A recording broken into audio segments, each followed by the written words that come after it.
How are you this morning, Jackie? After Very good. Afternoon for me. Yes, you're in London, England, correct? I am. All And right. it's sunny today, which is It's sunny here today too in Canada. So the sun's shining on all filmmakers today. exactly. I'm going to run our logo and get things started. Give me a second.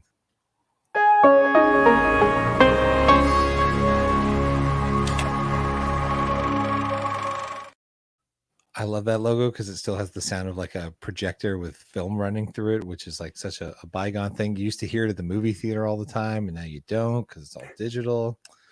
We're here to talk to you today about your work as a cinematographer on ground rules. How did you get involved in ground rules? Had you worked with anybody on the cast or crew in the past?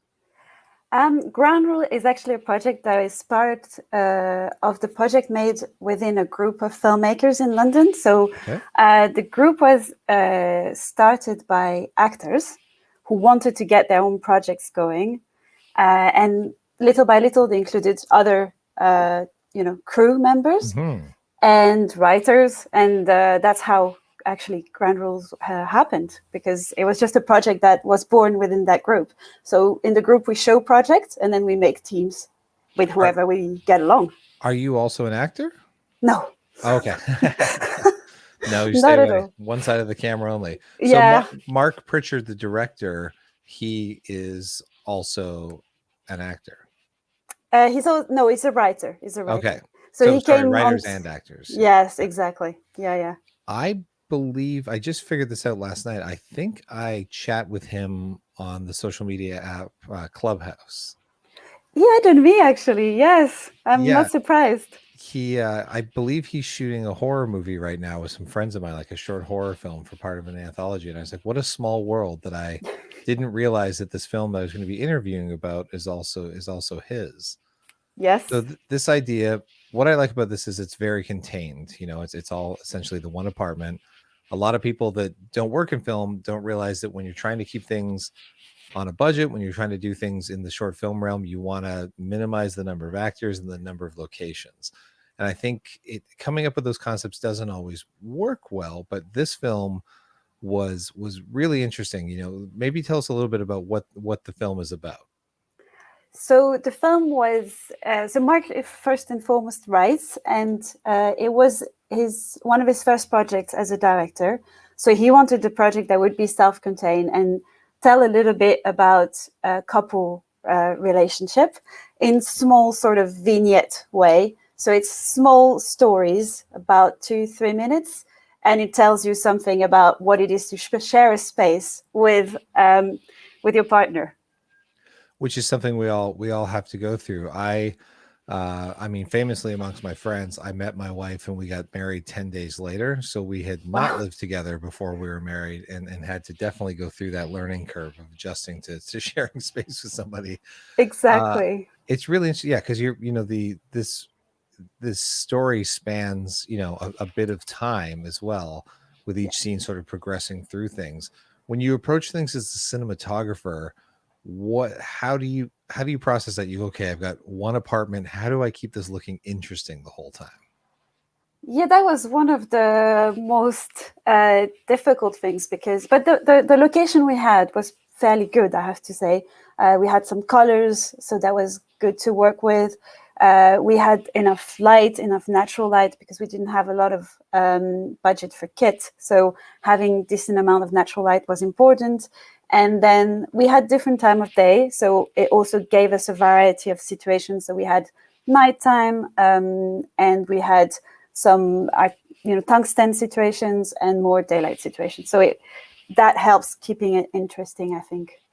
When you're, again, a lot of people just watching that are movie watchers might not understand that. Were you shooting some of your nighttime stuff in the daytime? Were you blacking out Yes. windows and all of that fun stuff? Did Yes. you shoot this all in one single day of production? No, we shot this over 2 days. Okay. So in the final, so this project is it dates back a bit, so I'm not fully sure about the details, but um, I think we shot 4 scenes the first day, and then 4 scenes the second day, and then we had little shots that we wanted to have in between. Hmm. So it wasn't a mad schedule in that sense, but it was still quite tight. So we still had to be quite efficient. When you're working with a director and with a writer, especially a writer director in this case, uh, how long before you shoot are you discussing ideas? Like, what's the process of breaking down a script and figuring out how to visually translate that into what we see on screen? I think it's so the first discussion for me usually is trying to understand what the person wants to tell with the film. What is interesting to them. What is the core of the film and the project. And once we are there, then I start having some ideas, and then we go through scenes. Some directors already have their shot list, so then we go through it together, and other directors prefer to do it with me. So then we just, we have read the scenes and we're thinking, okay, so this is the space. Usually we do it after recce, which helps because then we know the space and we know how it will work within that space. And then we go through the list of shots and try to get everything covered in the most efficient way, I think the most elegant way. That's always interesting too, because you're up against a massive time crunch. So you don't always have the time, and you have to design the film without losing quality or taking away from the story, but figure out the most economical way to break down shots and make it fit. Tell me a bit about your background. I'm always curious, did you start as a still photographer or jump straight into cinematography? Well, I started actually in production, so Okay. that's quite different. I was mostly working in financing, so not even the Oh, line wow. producing part. So we were getting actually film made, so that was the fun part of it, and seeing my boss choosing film that will be made, getting them done, and then bringing them to festivals, and I thought that was very touching because you live with the film throughout, Mm-hmm. almost more than the director. But I realized that I was missing on the magic because the magic happens on set. And I thought, okay, I do photography. I love photography. That's probably the way to go. So then I started studying in university in France, but it felt very theoretical. So Mm-hmm. then I applied for London Film School in the UK. I got accepted and I moved. And you've been busy. According to your IMDb, it feels like you shoot something new every single week. There's so many credits on there in such a short amount of time. How do you? I mean, do you look back yet and realize like how much you shot, or are you just so busy and moving forward? I tend to look always for the next. I think filmmakers are always unhappy with where they were, where they are. They always want to go for the next thing. So Mm-hmm. I think I'm a bit like this. So Well, always looking for the next thing. they say time heals all wounds. I feel that it takes me a good, but there's a point like a year out from a project, I'm like, it looks like crap. I could have done that so much better. But then 3 years later or 5 years later, I look back and be like, oh no, that's not so bad. It's not as bad. That I is beat so myself up true. too much over that. Do you have a favorite genre that you love to shoot? Like, because obviously all cinematography comes with different styles of lighting, different styles of camera work, depending on the genre.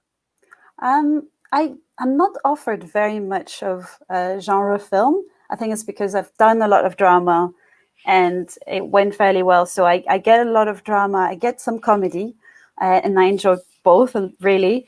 I would dream to shoot a musical. That's my dream, Oh, wow. actually.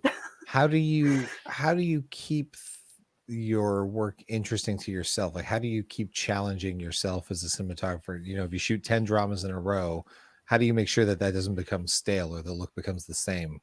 I think it's an interesting question. I ask myself that. I think all the conditions are always different. The budgets are always different. So there is always something to keep you on your toes. But also, sometimes choosing your script, I think, is important. And I'm about to shoot a dark comedy, pretty dark, very English style. So this is something that I've not done, and it excites me. It's very fun. I look forward to that.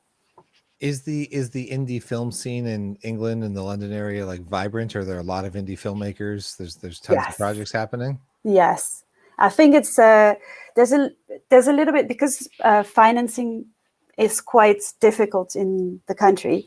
It takes a long time, Hmm. so there are a lot of projects being done, but on an indie kind of fashion. It's a lot of government funding that comes into making films as well, because it's very similar here in Canada. We have, you know, a lot of feature films especially rely on government funding, and it's a little, you know, it's a lottery. It's not everyone's going to get it, and there's so much work Exactly. behind the scenes that people will never appreciate when they see a finished movie to understand how things got there. I'm a citizen. I'm a British citizen as well. So I haven't shot anything there, but I need to do that at some point. That's Would you like why I that? ask. Yeah, I would love to at least try it out. You know, I love Canada. I love living in America as well. I just, you know, what why did we get into film if not to travel the globe on someone else's expense and shoot beautiful pictures? Yeah, that is true. That is true. Yeah, I got to shoot a film in Argentina, and that was really wonderful. Is there a shot or a sequence in Ground Rules that stands out to you as particularly challenging, and why? I think there's a scene with around a bonsai and cutting a bonsai, and we wanted, because this, you said it was one flat, so we wanted to not repeat the locations too much. So there is always something new to discover. So we shot in this room that was different from the other, and but it was a very tiny room, and we thought, oh, we should do that. We should try it in one shot, because the fun of doing indie project is also being able to try things. So doing it in one shot, and I think we did, I don't know how many takes. That was quite challenging, because, you know, if the performance goes perfectly, then at some point the track becomes too loud or whatnot. So yeah, that was quite challenging. I am a fan of one take cinema, is putting it lightly. I recently shot a single take feature film.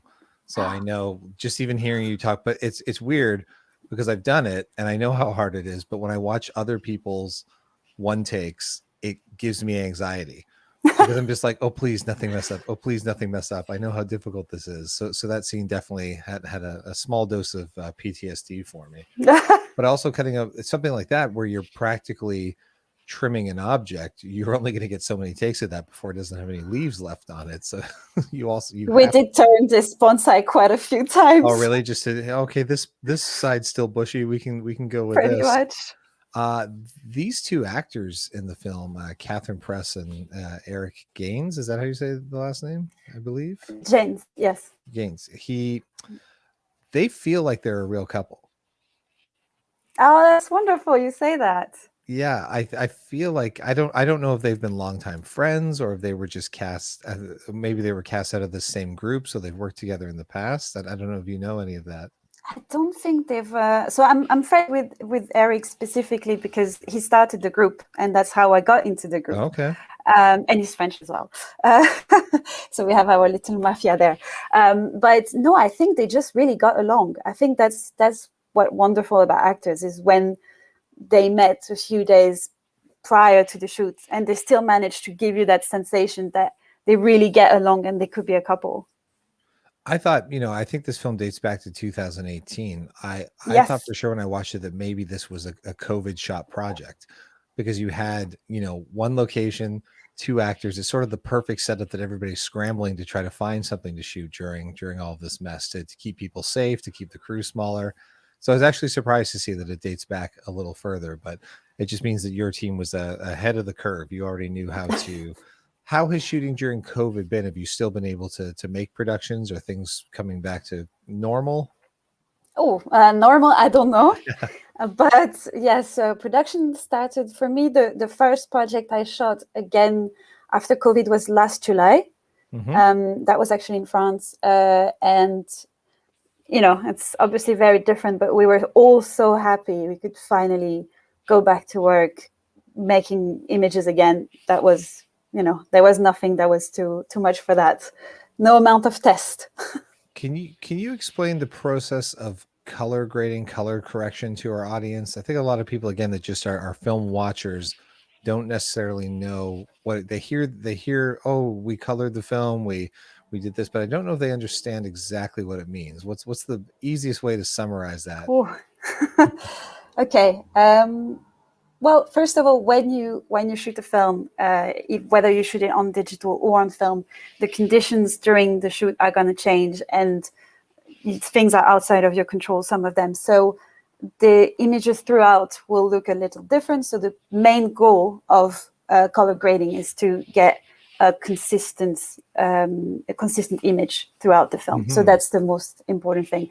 And then nowadays, because we're working in digital and we have more ways to affect the picture, we can affect the contrast and affect the colors much more than we used to. Because if you shoot on film, you can choose your film stock, and then work on your contrast. But the colors themselves are pretty much out of, they're decided before. So nowadays we can really work on the colors, affect them a lot, affect specific areas of the image, because they are different from the rest. So, if I was to take an example, this yellow curtain could be isolated and made into another color, basically. Which is always maddening for me because you have unlimited options. So Yes. there's always the risk of when have I gone too far or when should I stop playing with this image? Yes. And usually that's the deadline of like this thing is being released, so you have no more time. Yes. Do you have a favorite cinematographer that you look up to? Yes, obviously Roger Deakins is the example, but also, I mean, because also I think it's important to be a good filmmaker and to also be a good person. So he's a very good example of that. And I like a lot also Robbie Mueller, who worked with Jim Jarmusch, and Yeah. yes, so and I love his. It's not perfect, but it's so full of soul that I just love it. I'm a fan of what we refer to as perfection and imperfection, where especially if it's a drama and the actors are really raw in their performance, I think sometimes having less than pristine cinematography sometimes just adds to that vibe and makes the film work. Yeah. Exactly, and having bold choices as well, which some of them are going to work, some of them are going to be a bit strange, but still they're out there, and that's fun. Well, that's all the time we have for today, but I hope that you will tell some of the other directors you work with that they should get their work up on Reveal, because then we can have you back on the show and talk Oh about yeah, a whole you have like 20, 25 projects you've done in the last few years. So I feel like we would have a much longer discussion about much more detailed cinematography, but you're the first cinematographer we've had on Reveal'd. So it was lovely to chat with you. I thank you for having me. I know how to hold a camera. I can camera operate, but I would never call myself a cinematographer. So I love hearing about this side of the process. So I thank you very much for joining us today. Thank you so much.